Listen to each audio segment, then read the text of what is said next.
नमस्कार साथियों, आज के वीडियो में अम्ल क्षार एवं लवण जो हमारा पिछला अध्याय चल रहा था उससे आगे आज हम अम्ल क्षार की प्रबलता के बारे में अध्ययन करेंगे। इस अध्ययन करने से पहले मैं आप लोगों से फिर एक बार कहना चाहूंगा कि अगर आप लोगों ने आज तक मेरे अभी तक वीडियो लाइक शेयर और सब्सक्राइब नहीं किया है तो उन्हें प्लीज लाइक शेयर और सब्सक्राइब कर दीजिए ताकि आपको मेरे लेटेस्ट वीडियो लगातार मिलते रहे। तो आगे हम अध्ययन करते हैं अम्ल क्षार की प्रबलता। प्रबलता का अर्थ होता है तीव्रता या उनकी पावर।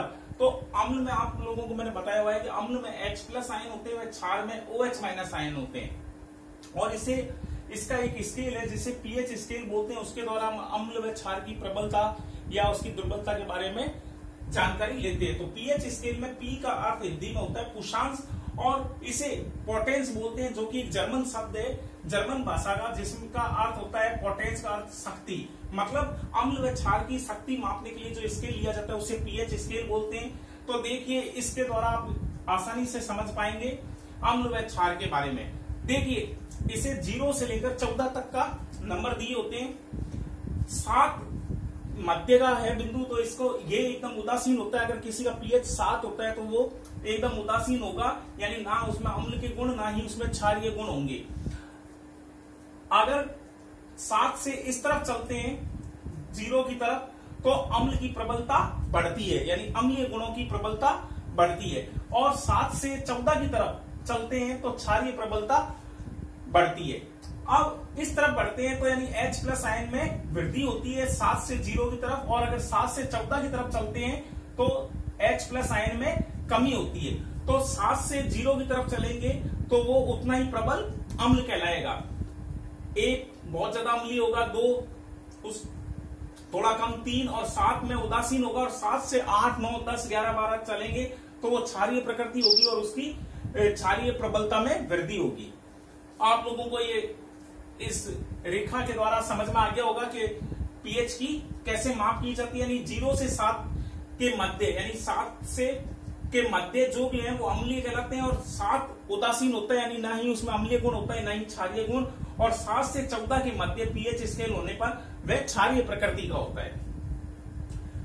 अब अम्ल व प्रबल अम्ल और दुर्बल अम्ल। तो प्रबल अम्ल जिनकी pH का मान कम होता है वो प्रबल अम्ल होंगे, और जिनकी pH का मान यानी 7 के से थोड़ा कम, यानी 6, 5, 4 ये होंगे तो वो दुर्बल अम्ल कहलाएंगे। इसी प्रकार क्षारीय कहलाते हैं। तो आप लोगों को ये समझ में आ गया होगा। अब आगे लेते हैं दैनिक जीवन में pH का महत्व। दैनिक जीवन में इस pH का बहुत ज्यादा महत्व होता है। हमारे मानव शरीर का जो pH होता है वो 7 से 7.8 की परास के बीच होता है, और अगर वर्षा का जल अगर 5.6 pH से कम होता है तो वो अम्लीय वर्षा कहलाती है, जो कि बहुत ही हानिकारक होती है। आपको पता होगा इसका जलीय प्रदूषण के बारे में। और उसमें तो अगर 5.6 pH से कम वर्षा जल का अगर pH होता है तो वह अम्लीय वर्षा कहलाएगी, और उससे बिल्डिंगों, इमारतों, इनको बहुत ज्यादा नुकसान होता है। फसलों के लिए भी वो बहुत हानिकारक होती है और मृदा के लिए भी। तो इस चीज के बारे में यानी दैनिक जीवन में pH का बहुत महत्व है। तो पहला हम देखते हैं पौधों के लिए एक विशिष्ट pH की आवश्यकता होती है, मृदा में होती है। फसलों के लिए 6 से 7 pH तक का बढ़िया रहता है, और विभिन्न प्रकार के अलग अलग फसलों के लिए अलग अलग प्रकार का pH का मान होता है। तो 6 से 7 के मध्य फसलों के लिए बहुत ही सही pH होता है। दूसरा है पाचन तंत्र में pH का। पाचन तंत्र आपको पता है हमारे उदर में HCl होता है। HCl क्या है? हाइड्रोक्लोरिक अम्ल, जो बहुत ही ज्यादा अम्लीय है।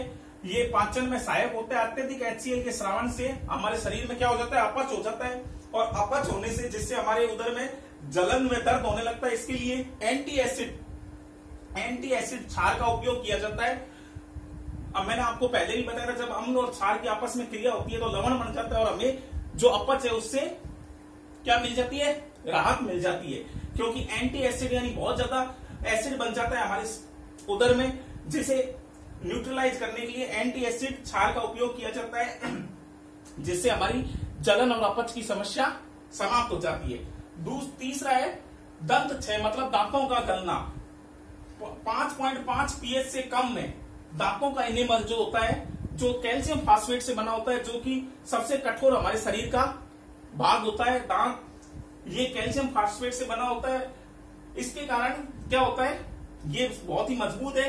अब हमारे जब हम भोजन करते हैं तो उसके कारण और बैक्टीरिया आदि खाद्य पदार्थ और शर्करा अम्ल आदि से क्या हो जाता है, उनमें अम्ल उत्पन्न हो जाता है। इसलिए हमें जो हम मंजन करते हैं वो क्षारकीय दंत मंजन करना चाहिए, जिससे जो अम्ल उत्पन्न हुआ मुंह में उसे वो न्यूट्रलाइज कर सके, उदासीन कर सके। चौथा है पशुओं एवं पौधों द्वारा उत्पन्न रसायनों से आत्मरक्षा। आपको पता है पौधे और कीट पतंगे अपनी रक्षा के लिए डंक मारते हैं। तो कीट पतंगे तो जैसे शहद मक्खी, मधुमक्खी, चींटी के काटने या ततैया जो होता है उसके काटने पर हमारे दर्द व जलन होती है। क्यों होती है? क्योंकि उनमें अम्ल होता है, कौन सा, फॉर्मिक अम्ल, जिसके कारण हमारे दर्द और जलन होता है। तो ऐसा अगर कहीं पर कोई कीट हमें काट लेता है तो उसमें हमें बेकिंग सोडा यानी क्षारक लगा लेना चाहिए, जिससे कि अम्ल व क्षार की आपस में क्रिया होकर के वो उदासीन न्यूट्रल बन जाता है और हमारे को राहत मिलती है। ऐसे ही नेटल नाम के प्लांट के पत्तों में फॉर्मिक अम्ल होता है, जिसको छूने या हमारे शरीर पर लग जाने से जलन और वो होती है। तो उसके लिए भी हमें बेकिंग सोडा या कोई क्षारक का उपयोग करना चाहिए, जिससे कि अम्ल क्षार से क्रिया करके उदासीन हो जाए और हमारे को उनसे जो भी दर्द और जलन होती है उससे क्या मिल सके, राहत मिल सके।